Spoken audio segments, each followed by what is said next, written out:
بعد کے جو ملا مولوی ہیں جو بنی امیہ کے حاضر باش اور ان کے سرکاری مولوی بن گئے یا ان سے دباؤ میں رہے، جن میں سب سے بڑے مشہور صحابی اور جن کی 5000 حدیثیں ابو ہریرہ، ان کا حال یہ ہے کہ آدھی حدیثیں انہوں نے گول کر دی کہ حضرت ابو ہریرہ رضی اللہ تعالیٰ عنہ کی ایک حدیث ہے جس سے اس دور کی صورتحال کو سمجھا جا سکتا ہے، اور وہ کیا فرماتے ہیں؟ امام بخاری کہتے ہیں حدثنا اسماعیل قال حدثني اخی عن ابن ابی ذئب عن سعید المقبری عن ابی ہریرہ رضی اللہ تعالی عنہ قال حفظت عن رسول اللہ صلی اللہ علیہ وسلم وعاءین فاما احدهما فبثثته واما الاخر فلو بثثته قطع هذا البلعوم۔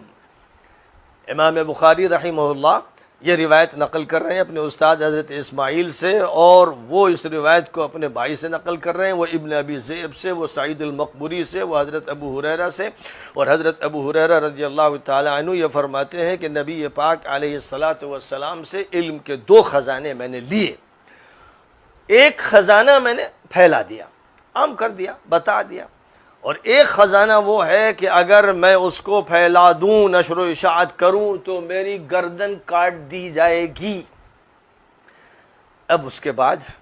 ایک بالکل کھلی ہوئی بات ہے کہ اس خزانے کو انہوں نے نہیں بتایا، یعنی اپنی جان کے خطرے کی وجہ سے انہوں نے یہ عمل کیا، رخصت پر عمل کیا، اور اللہ تعالیٰ کی طرف سے رخصت کی ایسے موقعوں پر اجازت دے دی گئی ہے کہ اگر جان کو خطرہ ہے، حضرت عمار ابن یاسر کی زبان سے ایک کلمہ نکل گیا تھا تو قرآن پاک میں اس وقت وضاحت کر دی گئی کہ اگر جبر و اکراہ میں کسی کی زبان سے خلاف اسلام نکلوا لیا جائے تو اللہ اس کا مواخذہ نہیں فرمائے گا۔ تو جو دور تھا جناب معاویہ کا، جو دور تھا، اس دور میں کیونکہ ملکن عدوس تھا، یہ نبی کا فرمانا ہے، یہ ہمارا اور آپ کا نہیں کہنا ہے۔ جب نبی پاک علیہ السلام اس بات کو بیان کر رہے ہیں اور ابو ہریرہ جانتے ہیں کہ نبی پاک علیہ السلام کا یہ ارشاد ہے، اور انہیں معلوم ہے کہ اگر میں بتا دوں گا نام لے لے کر تو یہ قاتل مجھے مار دیں گے، جیسے کتنوں کو مارا، بدری صحابہ کو قتل کر دیا، حدیبی صحابہ کو قتل کر دیا، حضرت ابو بکر صدیق کے بیٹے محمد ابن ابو بکر کو قتل کیا، اور اس کے بعد گدھے کی کھال میں ان کا جسم ڈالا اور آگ لگا دی۔ جب حضرت عائشہ صدیقہ رضی اللہ تعالی عنہ کو معلوم ہوا کہ میرے بھائی کے ساتھ یہ کیا ہے، تو امام ذہبی اور دیگر محدثین یہ کہتے ہیں کہ حضرت عائشہ صدیقہ اپنی نمازوں میں معاویہ اور عمرو بن العاص کا نام لے کر قنوت نازلہ پڑھتی تھیں، بد دعا کرتی تھی۔ ہمارے محدثین لکھ رہے ہیں یہ روایت باہر کی کسی شخص کی نہیں ہے، اپنے گھر کے جلیل القدر محدثین کی روایات ہیں۔ حضرت حجر بن عدی اور 6 صحابہ کے ساتھ جو جرم ہوا کہ ان سے کہا گیا کہ علی پر لعن طعن کرو، جب وہ اس کے لیے تیار نہیں ہوئے تو گردنیں ان کی کاٹ دی گئیں۔ یہ سارے حقائق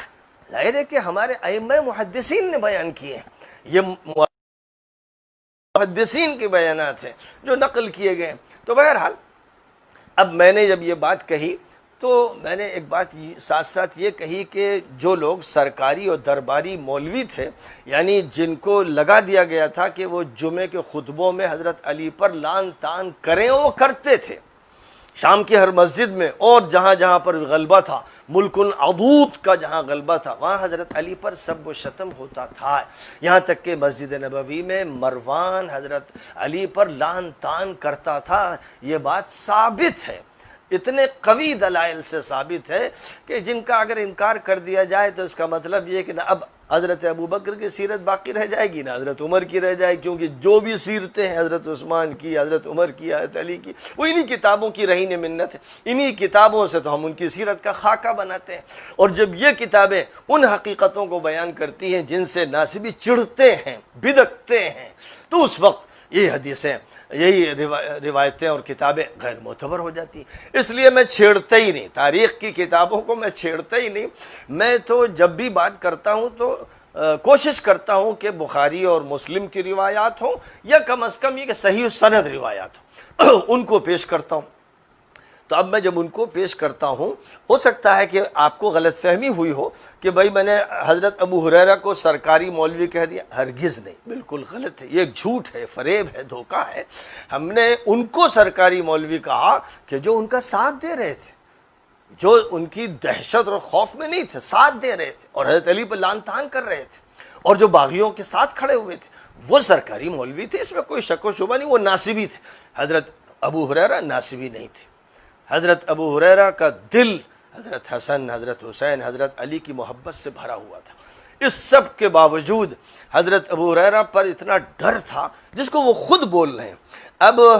جب وہ خود یہ کہہ رہے ہیں کہ میں نے حدیث کا ایک بڑا حصہ نہیں بیان کیا، تو اس پر بعض لوگوں نے کہا تو ابو بکر کے دور میں کیوں نہیں بیان کیا، عمر کے دور میں کیوں نہیں بیان کیا؟ اس کا جواب میں دوں گا یا ابو ہریرہ دیں گے؟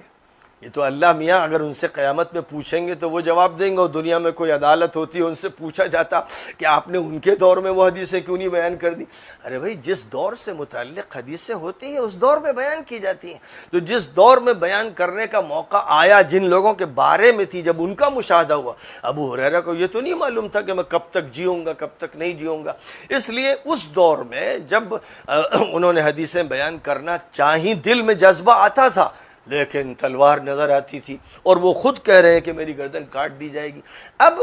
اگر کسی نے چالاکی کر کے، میں نے دو قسمیں بیان کی. ایک وہ جو سرکاری مولوی ناصبی مجرم علی پر لعن طعن کرنے والے، ایک وہ جو دباؤ میں، دہشت میں، جن پر خوف طاری کیا گیا اور وہ حق بول نہیں پائے. اب وہ حق بول نہیں پائے. اگر میں نے اس کے لیے کہہ دیا کہ انہوں نے گول کر دیا،